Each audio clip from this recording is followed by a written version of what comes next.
Hello बच्चों, नमस्कार। स्वागत है आपके अपनी यूट्यूब चैनल एग्रोटेक स्टडी में। और बच्चों, मैं हूं अरविंद यादव। कैसे हैं आप लोग?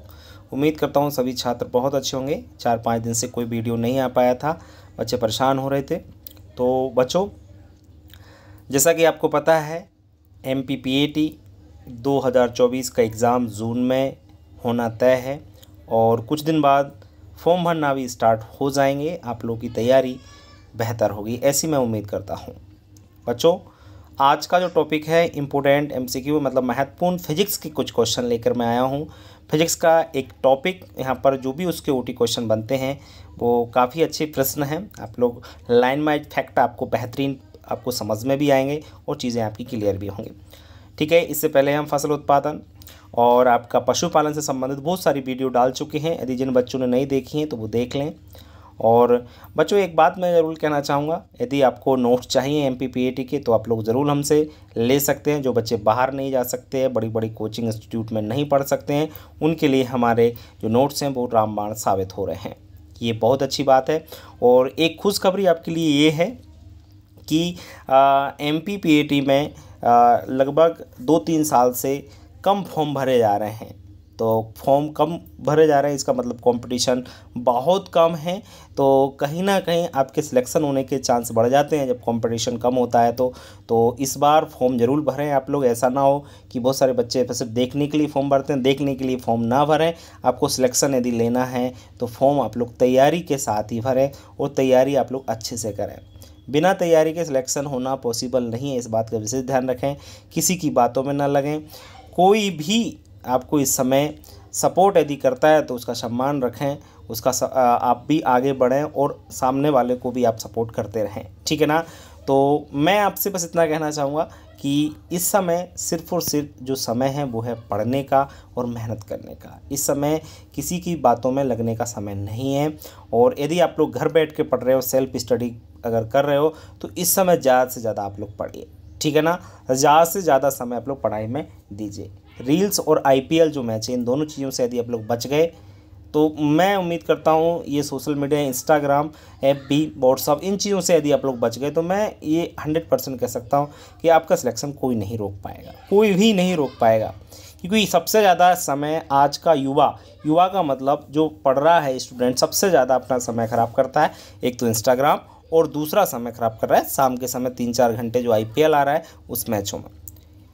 अगर ये सब चीज़ों से बचा तो पक्का सिलेक्शन उसका हो जाएगा। ठीक है ना? इन चीज़ों से बचें आप लोग और पढ़ें, सेल्फ स्टडी करें। MPPAT के नोट्स हम आपको अवेलेबल कराएंगे। जो बच्चे मेहनत नहीं कर सकते हैं, जो बच्चे, तो वो लोग नोट्स ना लें।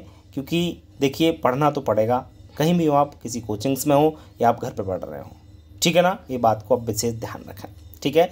तो मोबाइल नंबर दे रखे हैं आप लोग, यहाँ कांटेक्ट भी कर सकते हैं। व्हाट्सएप पर भी आप लोग जो है पूछ सकते हैं। बाकी आपके जो जूनियर्स स्टूडेंट्स हैं, जूनियर का मतलब जो 12th में आपकी बार आए हैं, उनको हमारे एप्लीकेशन के बारे में ज़रूर बताएं। Agrotech study application play store से डाउनलोड कर सकते हैं। इसकी लिंक आपको डिस्क्रिप्शन में मिल जाएगी, वहाँ से भी आप लोग डाउनलोड करके 12th की तैयारी आप लोग कर सकते हो। ठीक है ना? बाकी MPPAT के हम लोग नोट्स अवेलेबल करा रहे हैं और बाकी जितना हो सके उतना हम लोग यूट्यूब के माध्यम से आपको पढ़ाते चलेंगे। ठीक है? तो ज़्यादा समय ना खराब करते हुए इस वीडियो की अब हम लोग शुरुआत कर लेते हैं। कुछ इम्पोर्टेंट हमने नोट्स जो हैं उनसे आपको दिया है। टॉपिक का नाम है पदार्थ त्रिकोण प्रॉपर्टी ऑफ मैटर। उसके कुछ फैक्ट हैं जो हम आपको समझाएंगे। प्रकाश वर्ष जो होता है एक दूरी का मात्रक होता है। देखिए, प्रकाश वर्ष दूरी का ध्यान रखें। ये दूरी होती है, दूरी को मापने का सबसे बड़ा मात्रक होता है। ध्यान रखना, प्रकाश वर्ष सबसे ज़्यादा दूरी की भी माप सकता है। ठीक है ना? ध्यान रखें। इसके बाद किलोग्राम एक मूल मात्रक है। देखिए, किलोग्राम जो होता है ना, एक कैसा मात्रक है? मूल। 2 तरह के मात्रक होते हैं, एक तो मूल मात्रक होते हैं, दूसरा व्युत्पन्न मात्रक होते हैं। ठीक है ना? तो 2 तरह के मात्रक होते हैं, जिसमें किलोग्राम की यहाँ पे बात की गई है तो यह एक आपका कैसा मात्रक है? मूल है। ठीक है? तीसरा है SI पद्धति, सिस्टम ऑफ इंटरनेशनल पद्धति है। सिस्टम ऑफ इंटरनेशनल बोलते हैं इसको। ये विद्युत धारा का मात्रक क्या होता है? तो विद्युत धारा का मात्रक है एम्पियर, जो कि कई बार आपके PAT में पूछ लिया गया है। चौथा है प्रत्येक मापन प्रणाली में किसी वस्तु का आपेक्षिक घनत्व स्थिर रहता है। ध्यान रखना, कोई भी मापन की प्रणाली हो, उसमें कोई भी वस्तु हो, तो उसका आपेक्षिक घनत्व हमेशा कैसा रहेगा, स्थिर। स्थिर का मतलब होता है एक जैसा रहेगा, ठीक है ना। कोई भी मापन प्रणाली हो, चाहे वो SI हो, CGS हो, चाहे आपकी MKS पद्धति हो। आपको पता है 3 पद्धतियाँ होती हैं। मूल मात्रक कितने प्रकार के होते हैं आपको पता है, 3 प्रकार से हम मापते हैं। कौन कौन सा, SI पद्धति, दूसरी है CGS और तीसरी है MKS पद्धति, ठीक है। द्रव्यमापी पिलवन के सिद्धांत पर कार्य करता है। द्रव्यमापी जो होता है, जिससे हम लोग किसी भी लिक्विड का माप करते हैं उसको, तो पिलवन के सिद्धांत पर काम करता है। पिलवन एक नियम होता है फिजिक्स का, उसके सिद्धांत पर ये पूरा कार्य करता है, ठीक है। चलिए नेक्स्ट बात करते हैं। नेक्स्ट पॉइंट नेक्स्ट है आपका, वायुमंडलीय दाब एक अदिश राशि है। देखिए 2 तरह की राशियां होती हैं, एक होती है सदिश राशि और दूसरी होती है अदिश राशि, ठीक है ना। तो जो वायुमंडलीय दाब है इसको एटमॉस्फेरिक प्रेशर बोलते हैं और ये कैसी राशि है, ध्यान रखें, अदिश राशि है, ठीक है। दूध की गुणवत्ता व शुद्धता को दुग्धमापी से मापा जाता है। देखिए आपने नाम सुना होगा लैक्टोमीटर का। लैक्टोमीटर को हिंदी में दुग्धमापी भी हम लोग कह सकते हैं और यह दूध की गुणवत्ता और शुद्धता का पता लगाता है कि दूध शुद्ध है कि नहीं है और उसकी क्वालिटी कैसी है। पृथ्वी तल से ऊपर जाने पर दाब, ये दाब है, दाब ध्यान रखना, दाग नहीं है, दाब है, प्रेशर, दाब हमेशा घट जाता है। जी हाँ, यदि हम लोग यहाँ ऊपर जाएं, ऊपर मतलब यहाँ अभी पृथ्वी में है, पृथ्वी के तल से यदि हम लोग ऊपर जाते हैं तो प्रेशर हमेशा क्या हो जाता है, प्रेशर हमेशा घटता है। इस बात का विशेष ध्यान रखें। कभी अगर पूछा जाए कि बताइए कि कभी क्वेश्चन बनता है कि अगर मान के चलो किसी ऊंची चोटी पर चले गए, पहाड़ पर चले गए, तो वहाँ पर प्रेशर कम हो गया है ज़्यादा, तो ध्यान रखना प्रेशर हमेशा कम होता है ऊंची वाली जगह पर, ठीक है। नदी की अपेक्षा समुद्री जल में तैरना आसान होता है। बिल्कुल सही पॉइंट है और इम्पोर्टेंट पॉइंट है, ध्यान रखना कि नदी की अपेक्षा समुद्री जल में तैरना आसान होता है। जी हाँ, क्यों होता है वो भी सुन लीजिए। क्योंकि समुद्र का जो तल होता है, पानी जब ज़्यादा सरफेस पर होता है तो आपका सरफेस जो होता है ज़्यादा होने के कारण आप उस पर आसानी से तैर सकते हो। नदी का सरफेस कम होने की वजह से उस पर तैरा सही से नहीं जाता है, क्योंकि उसमें डूबने के चांस ज़्यादा रहते हैं। रीज़न उसका ये है कि उसका जो सरफेस है, सतह है, वो कम होने की वजह से ये होता है, ठीक है ना।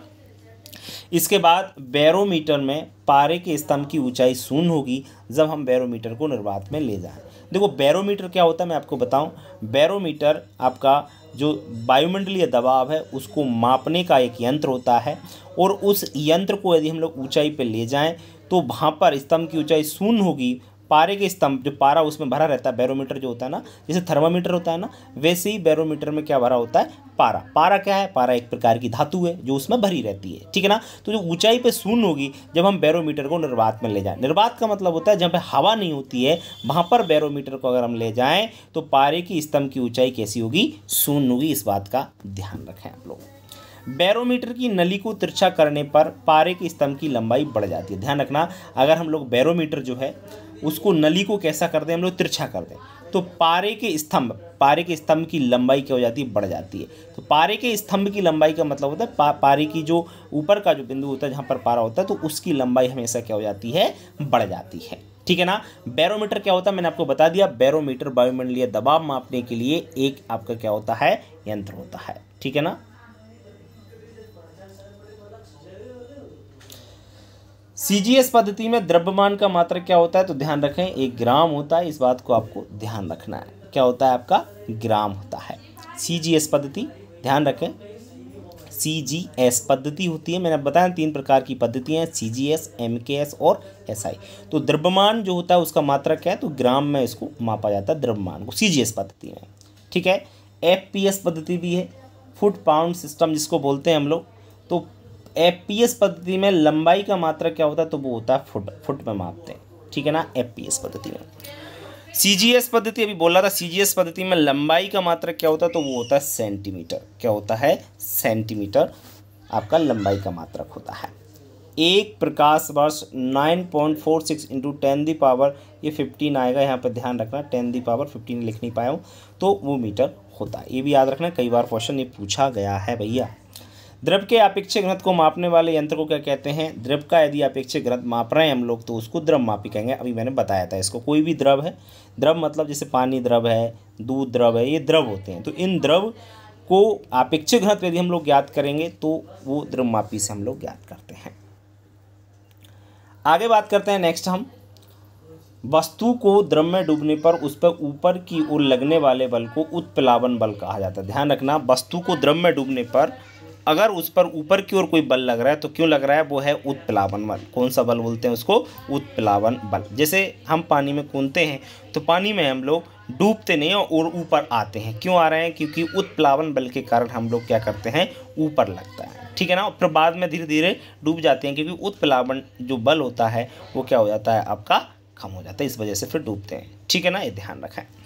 बेराशियाँ जो स्वतंत्र होती हैं, बेराशियाँ जो कैसी होती है, स्वतंत्र, तो वो मूल राशियाँ कहलाती हैं और इनकी संख्या कितनी है, 7। ध्यान रखें, जो मूल राशि हैं वो कितनी होती हैं, 7 होती हैं, ध्यान रखना आप लोग।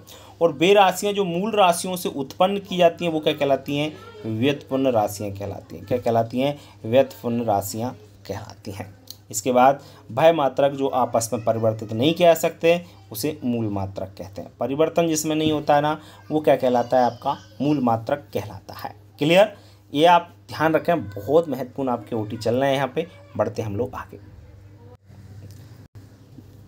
आगे हम लोग बात करते हैं। नेक्स्ट है आपका समय का मूल मात्रक क्या होता है। समय का मूल मात्रक होता है सेकंड, मतलब समय को किस में मापा जाता है, हमेशा ध्यान रखना, मूल मात्रक है उसका सेकंड। मात्रकों की अंतर्राष्ट्रीय पद्धति के अनुसार मूल राशियाँ कितने प्रकार की होती हैं, 7 प्रकार की, अभी आपको बता चुका हूँ।